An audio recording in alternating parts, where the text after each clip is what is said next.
सभी भक्तजनों को जय श्री कृष्ण। श्री सुखदेव जी कहते हैं, परीक्षित, कंस ने जिस केशी नामक दैत्य को भेजा था वह बड़े भारी घोड़े के रूप में मन के समान वेग से दौड़ता हुआ ब्रज में आया। वह अपनी टापों से धरती खोदता आ रहा था। उसकी गर्दन के छितराए हुए बालों के झटके से आकाश के बादल और विमानों की भीड़ तितर बितर हो रही थी। उसकी भयानक हिनहिनाहट से सबके सब भय से कांप रहे थे। उसकी बड़ी बड़ी आंखें थी, मुंह क्या था मानो किसी वृक्ष का खोडर ही हो। उसे देखने से ही डर लगता था।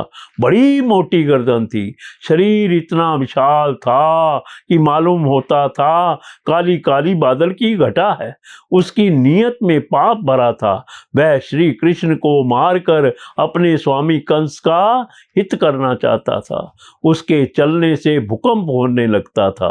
भगवान श्री कृष्ण ने देखा कि उसकी हिनहिनाहट से उनके आश्रित रहने वाला गोकुल भयभीत हो रहा है और उसकी पूंछ के बालों से बादल तितर बितर हो रहे हैं तथा वह लड़ने के लिए उन्हीं को ढूंढ भी रहा है।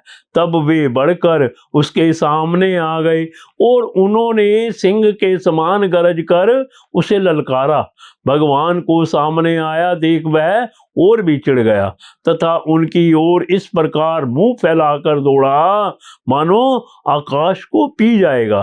परीक्षित, सचमुच केशी का वेग बड़ा प्रचंड था। उस पर विजय पाना तो कठिन था ही, उसे पकड़ लेना भी आसान नहीं था।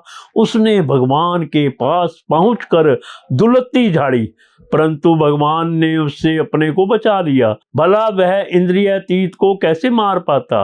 उन्होंने अपने दोनों हाथों से उसके दोनों पिछले पैर पकड़ लिए और जैसे गरुड़ सांप को पकड़कर झटक देते हैं उसी प्रकार क्रोध से उसे घुमाकर बड़े अपमान के साथ साथ 400 हाथ की दूरी पर फेंक दिया और स्वयं अकड़कर खड़े हो गए। थोड़ी ही देर के बाद केशी फिर सचेत हो गया और उठ खड़ा हुआ। इसके बाद वह क्रोध से तिल मिलाकर और मुंह फाड़कर बड़े वेग से भगवान की ओर झपटा। उसको दौड़ते देख भगवान मुस्कुराने लगे। उन्होंने अपना बायां हाथ उसके मुंह में इस प्रकार डाल दिया जैसे सर्प बिना किसी आशंका के अपने बिल में घुस जाता है। परीक्षित, भगवान का अत्यंत कोमल कर कमल भी उस समय ऐसा हो गया मानो तपाया हुआ लोहा हो।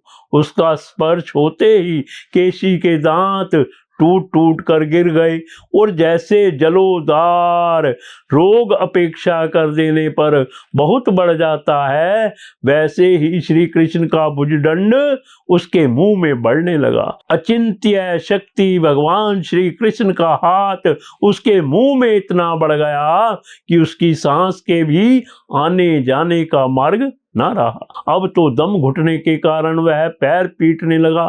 उसका शरीर पसीने से लक्ष्य गिरते ही पक्की ककड़ी की तरह फट गया। महाबाहु भगवान श्री कृष्ण ने उसके शरीर से अपनी भुजा खींच ली। उन्हें इससे कुछ भी आश्चर्य या गर्व नहीं हुआ। बिना प्रयत्न के ही शत्रु का नाश हो गया। देवताओं को अवश्य ही इससे बड़ा आश्चर्य हुआ। वे प्रसन्न होकर भगवान के ऊपर पुष्प बरसाने और उनकी स्तुति करने लगे। परीक्षित, देव ऋषि नारद जी भगवान के परम प्रेमी और समस्त जीवों के सच्चे हितैषी हैं।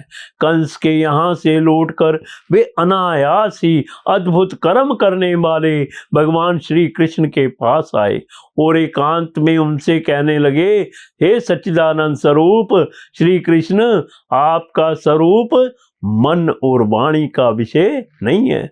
आप योगेश्वर हैं। सारे जगत का नियंत्रण आप ही करते हैं। आप सबके हृदय में निवास करते हैं और सबके सब आपके हृदय में निवास करते हैं। आप भक्तों के एकमात्र वांछनीय यदुवंश शिरोमणि और हमारे स्वामी हैं। जैसे एक ही अग्नि सभी लकड़ियों में व्याप्त रहती है वैसे ही आप समस्त प्राणियों प्राणियों के आत्मा हैं। आत्मा के रूप में होने पर भी आप अपने को छिपाए रखते हैं, क्योंकि आप पंचकोश रूप गुफाओं के भीतर रहते हैं।